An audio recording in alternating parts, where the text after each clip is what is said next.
Imaginez un instant une demeure magnifique perchée sur une colline, dominant toute la ville comme une couronne royale. Des jardins impeccablement entretenus s'étendent à perte de vue. Des fontaines majestueuses crachent leur eau cristalline dans un ballet aquatique fascinant. Des terrains de tennis privés, des serres remplies de fleurs exotiques, des allées bordées d'arbres centenaires. Cette propriété vaut des dizaines de millions. Elle appartient à Alan Sage, l'un des hommes les plus riches du pays. Son empire s'étend sur l'immobilier, la technologie, les investissements internationaux. D'un simple coup de stylo, il peut déplacer des millions de dollars, créer ou détruire des entreprises, changer la vie de milliers de personnes. Mais voici le paradoxe qui brise le cœur. Cet homme qui possède presque tout ne possède pas ce que vous et moi tenons pour acquis chaque jour. Il ne possède pas le son du vent dans les arbres. Il ne possède pas le rire des enfants jouant au loin. Il ne possède pas la mélodie d'une chanson qui réchauffe l'âme un matin difficile. Alan Sage est né sourd. Du moins, c'est ce qu'on lui a toujours dit. Pendant 40 années, 40 longues années, cet homme brillant a vécu dans un silence aussi profond que les océans, aussi lourd que les montagnes. Sa vie s'est déroulée dans une bulle de verre invisible, où il pouvait voir le monde mais jamais vraiment l'entendre, jamais vraiment en faire partie. Chaque matin, il se réveille dans son immense chambre au drap de soie, et le silence l'accueille comme un vieil ami indésirable. Chaque soir, il s'endort avec le poids de l'isolement qui presse sur sa poitrine comme une pierre tombale. Les domestiques marchent sur la pointe des pieds, non pas parce qu'il peut les entendre, mais par respect pour l'homme qu'il croit handicapé. Les jardiniers tondent les pelouses, les cuisiniers préparent les repas, les chauffeurs lavent les voitures, et tout ce ballet se déroule dans un silence que seul Alan connaît vraiment. Mais Alan n'est pas seul. Il y a un homme qui ne le quitte jamais. Un homme qui est là depuis l'enfance. Un homme qui connaît chaque secret, chaque pensée, chaque rêve d'Alan. Son nom est Ezra Taylor, et il est bien plus qu'un simple assistant personnel. Il est l'interprète, le traducteur, le filtre à travers lequel Alan perçoit le monde entier. Quand un homme d'affaires important veut parler à Alan, il parle à Ezra. Quand un contrat doit être signé, c'est Ezra qui explique les termes. Quand une décision cruciale doit être prise, c'est Ezra qui présente les options. Ezra Taylor est devenu indispensable. Irremplaçable. Absolument nécessaire. Et les employés le savent. Ils chuchotent entre eux pendant leur pause. Pauvre monsieur Sage. Si intelligent, si riche, mais tellement seul. Dieu merci, il a monsieur Taylor. Que ferait-il sans lui? Ezra sourit légèrement quand il entend ces compliments. Un sourire subtil, presque imperceptible. Le sourire d'un homme qui sait que son pouvoir est absolu, incontesté, éternel. Pendant 40 ans, cette routine n'a jamais changé. 40 années où chaque information, chaque conversation, chaque décision a été filtrée par une seule personne. Mais tout cela est sur le point de voler en éclats. C'était un mardi ordinaire de septembre. Le ciel était d'un bleu éclatant, les oiseaux chantaient dans les arbres, et la vie continuait son cours normal dans la grande demeure sur la colline. Puis elle est arrivée. Nora Tatu. 27 ans, 2 valises modestes, et un sourire qui irradiait une chaleur authentique que le manoir n'avait pas connue depuis des années. Ezra l'avait engagée pour remplacer l'ancien employé domestique qui était parti, pour des raisons personnelles. Des raisons qu'Ezra n'avait jamais vraiment expliquées, et que personne n'avait osé questionner. Nora était différente dès le premier instant. Elle ne marchait pas sur la pointe des pieds. Elle ne parlait pas à voix basse, comme si elle était dans un hôpital. Elle n'avait pas ce regard de pitié que tant d'autres portaient quand ils regardaient Alan. Le premier matin, elle lui apporta son café, le posa sur son bureau, et dit d'une voix normale, naturelle, « Bonjour, monsieur Sage. J'ai fait votre café un peu plus fort aujourd'hui. J'ai remarqué que vous aviez fini toutes les tasses hier, alors j'imagine que vous aimez s'accorcer. » Alan leva les yeux de ses documents, surpris. Comment savait-elle qu'il avait bu tout le café la veille? La plupart des employés ne prêtaient pas attention à ces détails. Il écrivit sur son carnet, « Comment le savez-vous » Nora sourit et écrivit en retour, « J'observe attentivement. » Les détails comptent. Ce fut la première fissure dans le mur qui entourait Alan depuis 4 décennies. Dans les semaines qui suivirent, quelque chose d'extraordinaire commença à se produire. Quelque chose que le manoir n'avait jamais connu auparavant, une connexion humaine authentique. Nora fredonnait doucement en nettoyant, sans savoir qu'Alan pouvait sentir les vibrations à travers le plancher, et que ces vibrations lui apportaient une étrange forme de réconfort. Elle laissait de petites notes encourageantes sur son bureau. « Vous allez réussir cette négociation aujourd'hui. Je le sens. Ou j'espère que votre journée sera aussi lumineuse que le soleil dehors. » Elle n'écrivait pas ses notes parce qu'elle essayait de communiquer directement avec lui en contournant Ezra. Elle les écrivait simplement parce que c'était dans sa nature d'être gentille, de répandre un peu de lumière partout où elle passait. Le soir, après ses longues journées de travail, Nora s'asseyait dans sa petite chambre sous les combles et regardait des vidéos sur Internet, apprenant laborieusement la langue des signes. Elle se disait « Tout le monde mérite d'être rencontré à mi-chemin.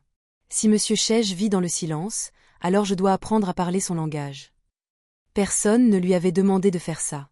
C'était son choix, motivé par quelque chose de plus profond que le devoir professionnel. C'était motivé par l'empathie, par l'humanité pure. Et Alan le remarqua. Pour la première fois depuis des années, il se surprit à attendre les moments où Nora entrerait dans son bureau. Il se surprit à sourire quand il lisait ses petites notes.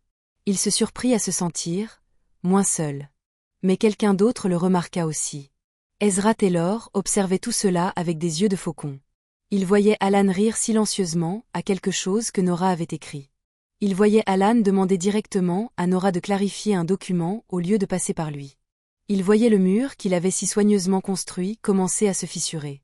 Et dans le cœur d'Ezra, quelque chose de sombre commença à palpiter. Quelque chose qui ressemblait à de la peur. À de la jalousie. À la terreur de perdre son pouvoir. Parce qu'Ezra savait quelque chose que personne d'autre ne savait. Un secret qui, s'il était révélé, détruirait tout. Un secret qu'il avait gardé pendant 25 longues années. Un secret qui était sur le point d'exploser. Le destin a une façon étrange de révéler la vérité aux moments les plus inattendus. C'était un mercredi après-midi, 3 mois après l'arrivée de Nora. Le ciel s'était assombri, annonçant un orage. Dans son bureau, Alan venait de recevoir une nouvelle dévastatrice. Un partenariat commercial sur lequel il avait travaillé pendant 2 ans venait de s'effondrer. Pas à cause d'une erreur de sa part, mais à cause de circonstances économiques incontrôlables. Des millions de dollars perdus. Des années d'efforts réduits à néant. Ezra lui avait transmis la nouvelle avec son calme habituel, presque détaché, comme s'il annonçait simplement la météo. Mais pour Alan, c'était la goutte d'eau qui fait déborder le vase. 40 ans de frustrations accumulées. 40 ans de vivre à travers les mots de quelqu'un d'autre. 40 ans d'être traité comme quelqu'un de diminué, même par ceux qui prétendaient le respecter. 40 ans d'isolement dans un palais de verre. Tout cela explosa en un instant. Il se leva brusquement de sa chaise, ses mains tremblant de rage contenue. Sur son bureau se trouvait un vase ancien, une pièce de la dynastie Ming, d'une valeur inestimable, transmis dans sa famille depuis des générations. Dans sa colère aveugle, il l'attrapa et le souleva au-dessus de sa tête, prêt à le fracasser contre le mur. Son visage était un masque de douleur, de frustration, de désespoir. Les veines de son cou saillaient. Ses yeux étaient rouges de larmes qu'il refusait de laisser couler. À ce moment précis, Nora passait dans le couloir. Elle ne savait pas ce qui se passait à l'intérieur, mais elle sentit quelque chose. Peut-être l'énergie électrique de la rage, peut-être l'intuition féminine, peut-être juste le hasard guidé par une force supérieure. Elle ouvrit la porte. Et ce qu'elle vit la glaça d'effroi. Sans réfléchir, sans calculer, sans hésiter une seule seconde, elle hurla de toutes ses forces. « Arrêtez. Vous allez détruire quelque chose d'irremplaçable. » Le temps sembla s'arrêter. Le vase glissa des mains d'Alan et se brisa en 1000 morceaux sur le sol de marbre, le son de sa destruction résonnant comme un coup de tonnerre dans le bureau. Mais Alan ne regardait pas les débris. Il ne regardait même pas le désastre qu'il venait de causer. Il regardait Nora. Et son corps entier tremblait comme une feuille dans la tempête. Ses yeux étaient écarquillés de choc. Sa bouche était ouverte, mais aucun son n'en sortait. Ses jambes vacillaient comme si elles allaient céder sous lui. Parce que l'impossible venait de se produire. Il avait entendu sa voix. Non pas lue sur ses lèvres. Non pas imaginé ce qu'elle aurait pu dire. Mais réellement, véritablement, miraculeusement entendu sa voix hurler cet avertissement. Le son avait pénétré son crâne comme un éclair de lumière dans 40 années d'obscurité. C'était douloureux, désorientant, absolument terrifiant et extraordinairement beau en même temps. Nora le regardait, confuse, ne comprenant pas pourquoi il la fixait avec cette expression de stupéfaction absolue. Les autres employés accoururent au bruit du vase brisé, s'arrêtant net sur le seuil de la porte devant la scène surréaliste. Et puis Ezra apparut, surgissant des ombres comme un fantôme. Son visage était un masque de calme, mais ses yeux trahissaient quelque chose de différent. De la peur. De la panique à peine contenue. Parce qu'Ezra savait. D'une manière ou d'une autre, il savait que tout était sur le point de s'effondrer. « Retournez tous travailler, dit-il d'une voix sèche. Ce n'était qu'un accident. Monsieur Chej a besoin de repos. » Mais Alan ne bougeait toujours pas. Il continuait de fixer Nora, son cerveau travaillant à toute vitesse, essayant de comprendre comment cela était possible. Comment ai-je pu l'entendre? Je suis sourd. Je suis né sourd. Tout le monde me l'a toujours dit. Les médecins. Mes parents. Ezra. Comment est-ce possible? Nora, sentant qu'elle avait involontairement déclenché quelque chose d'énorme, se retira lentement, mais elle croisa le regard d'Alan une dernière fois avant de partir. Et dans ce regard, elle vit quelque chose qui lui brisa le cœur. L'expression d'un homme qui vient de réaliser que toute sa vie pourrait avoir été un mensonge. Cette nuit-là, Alan ne dormit pas. Il resta assis près de la fenêtre de sa chambre, regardant les étoiles briller dans le ciel noir, son esprit tournant en boucle sur ce moment impossible. J'ai entendu. Je sais que j'ai entendu. Ce n'était pas mon imagination. C'était réel. À 3 heures du matin, un morceau de papier glissa sous sa porte. Une écriture féminine, simple et directe. Nous devons parler. Loin d'Ezra. Demain matin, 6 heures, dans le pavillon du jardin. Je vous en supplie, venez. Votre vie en dépend. Le cœur d'Alan battait si fort qu'il aurait juré qu'il pouvait l'entendre. Le lendemain à l'aube, alors que la brume matinale enveloppait encore les jardins, Alan sortit de la maison pour la première fois sans Ezra à ses côtés. Cette simple action le remplissait d'une terreur qu'il n'avait jamais connue. 40 ans d'habitude sont difficiles à briser. Nora l'attendait dans le pavillon, tenant une enveloppe jaunie par le temps. Ses mains tremblaient. Ses yeux étaient rouges, comme si elle avait pleuré toute la nuit. Elle lui tendit l'enveloppe. Alan l'ouvrit avec des doigts maladroits. Ce qui lui fit s'effondrer son monde entier. La lettre était de sa grand-mère à elle, écrite des années auparavant, sur son lit de mort. Elle racontait une histoire incroyable, une histoire de bonne intention transformée en prison, de secrets transformés en mensonges, de protection transformée en trahison. Ma chère Nora, si tu lis cette lettre, c'est que je suis partie. Et c'est que le moment est venu de révéler un secret que je porte depuis si longtemps qu'il est devenu partie de moi. Quand j'étais jeune chirurgienne, j'ai participé à une opération expérimentale révolutionnaire sur un garçon de 15 ans nommé Alan Chege. Ce garçon était né avec une surdité sévère, mais pas irréversible. Nous avons implanté un dispositif microscopique dans son oreille interne, une technologie si avancée qu'elle était des années en avance sur son temps. L'opération a réussi au-delà de nos espérances. Mais le dispositif avait besoin d'un petit amplificateur externe pour fonctionner à pleine capacité. Un appareil pas plus gros qu'un grain de riz, qui se fixait sur une molaire spécialement modifiée. Les parents d'Alan ont pris une décision que je comprends, même si je ne l'approuve pas. Ils ont vu leur fils brillant, sensible, et ils ont eu peur. Peur que s'ils pouvaient entendre, le monde le blesserait. Peur qu'il soit submergé par les critiques, les attentes, le bruit constant du succès et de l'échec. Alors ils ont choisi le silence comme bouclier. Ils m'ont fait jurer de ne jamais révéler la vérité. Ils ont confié l'amplificateur externe à l'assistant personnel d'Alan, un jeune homme nommé Ezra Taylor, avec des instructions strictes de l'activer quand Alan serait prêt. Mais Nora, ma chérie, cela fait 25 ans maintenant. Et j'ai entendu dire qu'Alan vit toujours dans le silence. Je meurs avec la culpabilité de ce secret. Alors je te demande, je te supplie, trouve-le. Dis-lui la vérité. Libère-le de cette prison dorée. L'amplificateur est caché dans le coffre-fort personnel d'Ezra Taylor. Le code est 19 juillet 85, la date de naissance d'Alan. Ezra ne sait pas que je connais ce code. Fais ce que je n'ai pas eu le courage de faire, ma petite fille. Donne-lui le choix que ses parents lui ont volé. La lettre tomba des mains tremblantes d'Alan. 25 ans. Pendant 25 ans, il aurait pu entendre. Pendant 25 ans, la clé de sa libération existait, cachée, inutilisée. Ses parents l'avaient fait par amour. Cela, il pouvait le comprendre, même si cela le brisait. Mais Ezra avait eu le pouvoir de le libérer à tout moment. Et il avait choisi de ne pas le faire. Pourquoi? La réponse était aussi claire que dévastatrice. Parce qu'un Alan qui pouvait entendre n'aurait plus eu besoin d'Ezra. Un Alan qui pouvait entendre aurait pu prendre ses propres décisions, entendre ses propres conversations, vivre sa propre vie. Et Ezra aurait perdu son pouvoir. Il y a plus, dit Nora doucement, et Alan lut sur ses lèvres. Elle sortit un petit appareil de sa poche, l'amplificateur manquant. Je l'ai récupéré il y a 3 jours. J'ai ouvert le coffre d'Ezra pendant qu'il était sorti. Et j'ai pris la liberté de l'activer. Alan la regardait sans comprendre. Vous souvenez-vous quand vous avez fait tomber votre stylo avant-hier, et que je me suis penchée pour le ramasser? J'ai touché votre molaire arrière gauche. C'est là que se trouve le récepteur. Je l'ai activé. Le monde d'Alan bascula. Cela voulait dire que depuis 3 jours, il pouvait entendre. Et il ne l'avait pas su jusqu'à ce que Nora hurle. Combien de conversations avait-il manqué? Combien de sons merveilleux avaient flotté autour de lui sans qu'il s'en rende compte? Mais plus important encore, combien de mensonges avait-il entendus sans même le savoir? Cet après-midi-là, Alan Chege convoqua une réunion. Pas une réunion d'affaires ordinaire. Non, celle-ci était personnelle. Intime. Dangereuse. Étaient présents, Alan lui-même, Ezra Taylor, Nora Tatu, et le comptable personnel d'Alan qu'il avait secrètement chargé d'auditer tous les comptes sur les 15 dernières années. Ezra arriva avec son assurance habituelle, souriant légèrement, s'attendant probablement à devoir gérer quelque chose lié au vase brisé. Il ne s'attendait pas à ce qui allait suivre. Alan se leva. Pour la première fois depuis 40 ans, il ouvrit la bouche et parla. Sa voix était rauque, mal assurée, trébuchant sur les mots comme un enfant apprenant à marcher. Mais c'était sa voix. Sa voix.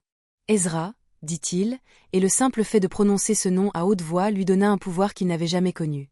Nous devons parler. Le visage d'Ezra devint blanc comme un linceul.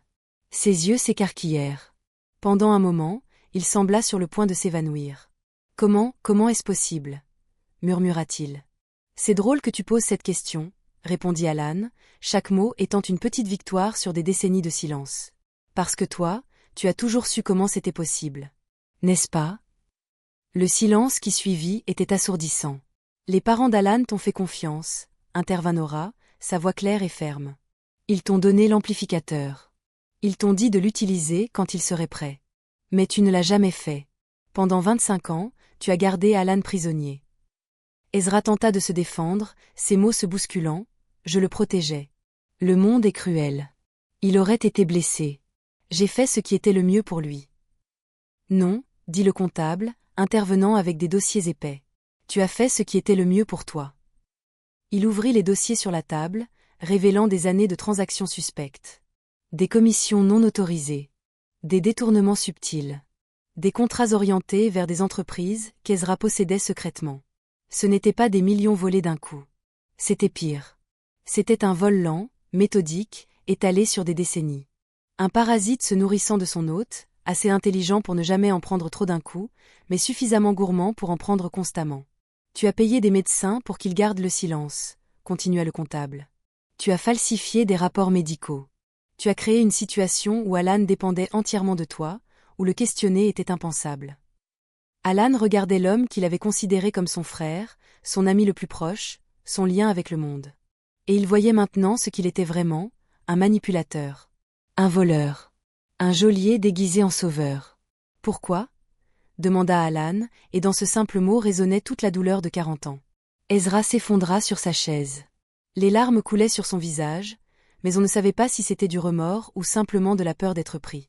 Au début, je voulais vraiment te protéger, dit-il d'une voix brisée. Tes parents étaient mes bienfaiteurs. Ils m'ont tout donné. Je voulais honorer leurs souhaits. Mais ensuite, pressa Alan. Ensuite, le pouvoir est devenu confortable. Être indispensable, être celui sans qui rien ne fonctionne, c'est grisant. Et petit à petit, je me suis dit que je méritais une compensation pour mon dévouement. Juste un peu au début. Puis un peu plus. Puis tu n'as plus pu t'arrêter, termina Nora avec dégoût. Ezra hocha la tête, vaincu. Alan se leva et se dirigea vers la fenêtre, regardant les jardins qu'il avait vus toute sa vie, mais jamais vraiment connus. Tu aurais pu me donner ma vie à tout moment, dit-il finalement. Mais tu as choisi de m'en priver pour garder ton pouvoir. Tu n'étais pas mon protecteur, Ezra. Tu étais ma prison. Et je t'ai donné cette clé moi-même parce que j'ignorais qu'elle existait. Il se retourna, et ses yeux étaient secs mais brûlants d'une détermination nouvelle. Tu es renvoyé. Tu seras poursuivi pour fraude. Et tu ne remettras plus jamais les pieds dans cette maison. Les semaines qui suivirent furent les plus difficiles et les plus merveilleuses de la vie d'Alan. Difficiles parce qu'apprendre à entendre à 40 ans, c'est comme apprendre à marcher après 4 décennies en fauteuil roulant. Chaque son était à la fois un miracle et une agression. Le vrombissement d'un moteur de voiture le faisait sursauter. Le tic-tac d'une horloge le tenait éveillé la nuit. Les conversations dans les pièces voisines se mélangeaient en une cacophonie incompréhensible. Mais merveilleuse parce que pour la première fois, il vivait vraiment. Il entendait la pluie tambouriner contre les fenêtres et trouvait cela magique. Il écoutait de la musique, Beethoven, ironiquement, et pleurait sans honte devant la beauté pure du son. Il appelait ses associés au téléphone lui-même, sans intermédiaire, et sentait le pouvoir grisant de la communication directe. Les médecins l'aidèrent à développer sa voix. Sa prononciation s'améliora. Son vocabulaire s'enrichit. Il ne serait jamais parfait, mais c'était sa voix, authentique et imparfaite. Nora resta, non comme employée domestique, mais comme quelque chose de bien plus précieux. Une amie. La première vraie amie qu'Alan ait jamais eue. Elle devint sa conseillère en affaires, utilisant son intelligence émotionnelle et son empathie naturelle pour l'aider à naviguer dans un monde qu'il redécouvrait. Alan créa une fondation en mémoire de ses parents, finançant des recherches sur les troubles auditifs et aidant d'autres personnes sourdes à accéder aux technologies qui pourraient leur redonner le son. Il réorganisa complètement son entreprise, restaurant les profits qui avaient été détournés, augmentant les salaires des employés sous-payés, et prenant personnellement chaque décision importante. Ses partenaires commerciaux étaient stupéfaits. L'homme qu'il pensait être un génie isolé se révélait être quelqu'un d'encore plus remarquable, un leader avec de l'empathie, de la vision, et maintenant, une voix pour l'exprimer. 3 mois après ce mercredi où tout avait changé, Alan était assis dans son bureau, écoutant le monde avec émerveillement. Les oiseaux chantaient dehors. Une douce mélodie jouait sur sa chaîne stéréo. Dans le couloir, il pouvait entendre Nora parler au téléphone, organisant une réunion. Il sourit. Pour la première fois en 40 ans, il n'était pas seul dans le silence. Il était connecté, vivant, libre.